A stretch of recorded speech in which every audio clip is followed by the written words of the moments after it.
Stephen A. Smith just did something he rarely does. He stopped yelling and started warning, not about who's winning tonight's game or which star is underperforming. He warned about an existential threat to the WNBA itself, a threat so massive, so calculated, that if the league doesn't wake up immediately, they won't just lose their biggest star. They'll lose the entire future of women's basketball as we know it. We're talking about Saudi Arabia's Public Investment Fund, the same financial powerhouse that ripped professional golf apart and forced the PGA Tour to its knees. And according to mounting evidence that Stephen A. has just validated on air, they've set their sights on a new target, Caitlin Clark. Not for a sponsorship deal, not for an endorsement, for a complete league takeover that could be worth over $1 billion. The craziest part? The WNBA created this vulnerability themselves, every hard foul they ignored. Every time they let veterans bully their golden ticket, every commercial flight, while NBA benchwarmers flew private, they built the perfect case for why someone else should come in and save her from them. And now, the richest sovereign wealth fund on planet Earth is preparing to do exactly that. If you believe the story behind the story matters, that we need to understand the forces reshaping sports before they reshape us, hit that like button right now. Because what we're about to break down isn't just about basketball, it's about power, money, and what happens when you disrespect the person keeping your lights on. Let's start with why Stephen A. Smith's recent comments should terrify the WNBA front office. He's been the loudest voice defending Caitlin Clark since draft night, calling out the jealousy and the hazing when everyone else was pretending it was just competitive basketball. But his tone shifted recently. He stopped criticizing what already happened and started predicting what's coming next. That shift matters. When Stephen A. talks about markets correcting themselves, when he says you can't suppress a superstar making $76,000 whose market value is in the hundreds of millions, he's not speaking theoretically. He's speaking prophetically. He's telling the WNBA that if they won't pay Caitlin Clark what she's worth, someone else will, and that someone just happens to have unlimited resources and a proven track record of hostile sports takeovers. Many of you have been saying this for weeks in the comments. You saw the pattern before the mainstream media caught on. The Saudis don't negotiate. They don't try to work within existing systems. They identify undervalued assets, offer obscene amounts of money, and create entirely new competitive structures. They did it with golf. They're doing it with soccer. And all the evidence suggests women's basketball is next on the list. The stakes here go far beyond one player's bank account. If Caitlin Clark leaves the WNBA for a Saudi-backed league, she takes the entire growth story with her. Right now, as we speak, the WNBA is negotiating a new media rights deal with networks like ESPN, Amazon, and NBC. Their asking price, billions of dollars. Their entire sales pitch, the Caitlin Clark effect. They're walking into boardrooms, showing charts of viewership that tripled overnight, jersey sales that broke records held for decades, attendance numbers that forced arenas to open upper decks they haven't used in years. Every single one of those metrics has one common denominator: her. Not the veterans who resented her arrival, not the old guard who told her to wait her turn. Her. If she announces tomorrow that she's taking a billion-dollar deal to play in a new league, every network executive in those negotiation rooms hangs up the phone. Because without Clark, the WNBA is right back where it was 2 years ago. A niche product with a loyal but small fan base, struggling to fill 7,000-seat arenas and getting television slots at 2 in the afternoon on random cable channels. The media deal collapses. The revenue sharing that was supposed to finally give WNBA players real salaries? Gone. The new arenas and charter flights and better working conditions everyone was expecting from that TV money vanishes overnight. And here's the brutal irony that Stephen A. keeps hinting at. The same veterans who spent all season trying to humble Caitlin Clark are the ones who will suffer most when she leaves. They hazed her. They ignored her. They let Kennedy Carter hip-check her into another dimension, and said it was just playoff basketball. They cost themselves their own financial future. Let's talk about the numbers, because this is where the entire moral argument for staying collapses. Caitlin Clark signed a 4-year rookie deal worth roughly $338,000. That breaks down to about $76,000 for her first season. Now, let's be extremely clear about what that means in context. There are third-string guards in the NBA who never see the court making that amount every single week. Every week. Meanwhile, Caitlin Clark is selling out arenas in cities that haven't cared about basketball in 20 years. And she's bringing home less than what some people pay for a decent used car. The WNBA's defense has always been that they don't generate NBA-level revenue, so they can't pay NBA-level salaries. Fair enough. Except Caitlin Clark changed that equation in 3 months. She is generating massive revenue. The league is projected to bring in over $200 million this season, a huge jump from previous years, and an enormous portion of that is directly attributable to her. Connecting the dots reveals something uncomfortable for the WNBA to admit. They have the money. They're choosing not to pay it. And that choice, that decision to stick with an outdated salary structure while their biggest star gets financially exploited, is exactly the kind of dysfunction that makes a Saudi offer impossible to ignore. Because here's what the Saudi Public Investment Fund sees when they look at Caitlin Clark. They don't see a rookie who needs to earn her stripes. They see a global icon being undervalued by 99%. They see someone generating hundreds of millions in value and receiving a fraction of a percent in return. They see the greatest market inefficiency in modern sports, and when you're operating with effectively unlimited capital, when your sovereign wealth fund manages over $600 billion in assets. Fixing that inefficiency isn't charity. It's just good business. The reported structure isn't even a salary. It's an ownership stake. It's a percentage of a new league where she wouldn't be an employee. She'd be a founding partner.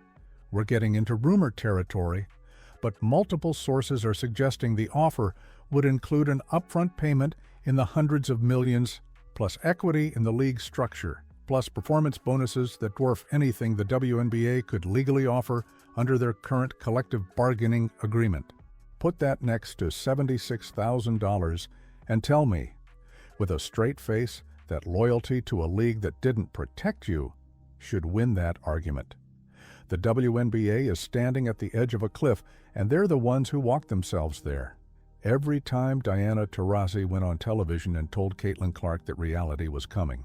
Every time officials swallowed their whistles while she got hammered in the paint.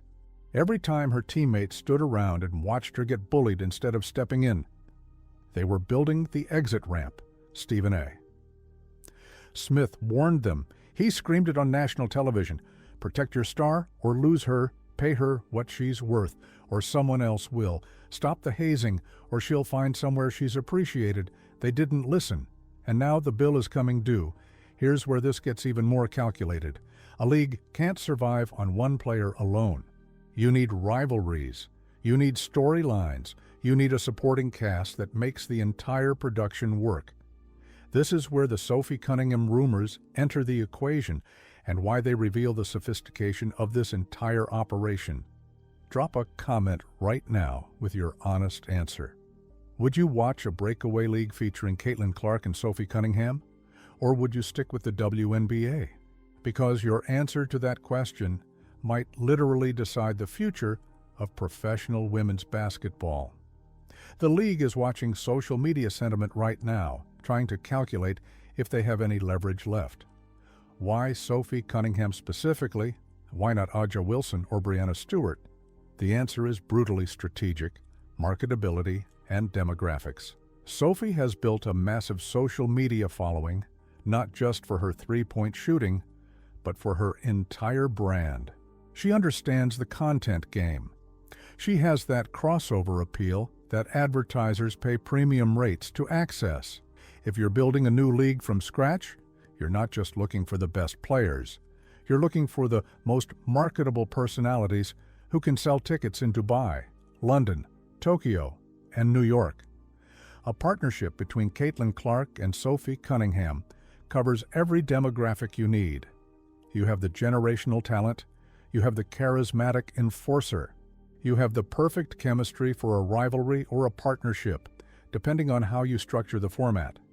The speculation is that this new league wouldn't follow the traditional city-based team model that the WNBA uses. It would likely be a tournament or tour format, similar to what we see in tennis or golf. Imagine a global basketball tour where the biggest stars travel to major cities, playing high-stakes exhibition matches with massive prize pools. No boring regular season games in half-empty arenas, just spectacle, just the games that matter. This model eliminates everything WNBA players have complained about for years.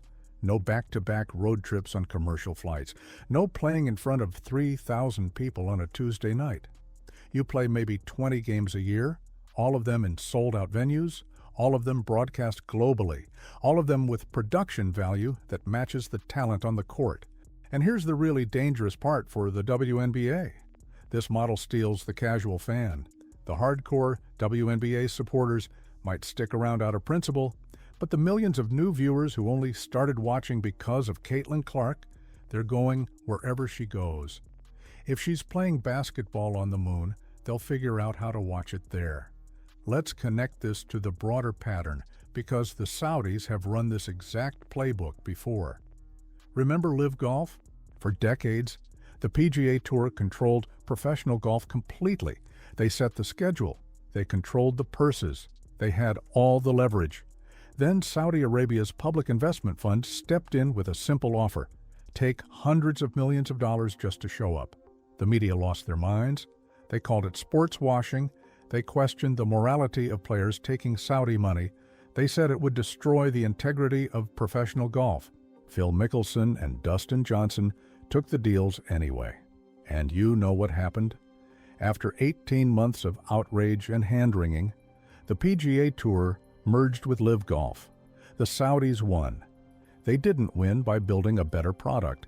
They won by having more money than anyone could possibly refuse. And now they're running the same strategy on women's basketball. The WNBA is vulnerable. The players are underpaid. The working conditions have been substandard for decades. The stars are openly unhappy with how the league treats them. It's the perfect environment for disruption. By targeting Clark, the Saudis are effectively targeting the entire future of the sport. Without her, the WNBA goes back to relative obscurity. With her, a new Saudi-backed league becomes the center of the women's basketball universe overnight. They're not trying to compete with the WNBA, they're trying to replace it. Now we have to address the elephant in the room that's going to dominate every comment section and every debate show if this happens. The moral question: anytime Saudi Arabia's public investment fund is involved, critics immediately bring up human rights records and accusations of sports washing, using sports to improve a country's international image. Here's the cold, hard truth that Stephen A. Smith often points out. Morality doesn't pay the mortgage. When NBA players sign deals with Chinese companies, nobody boycotts their shoes.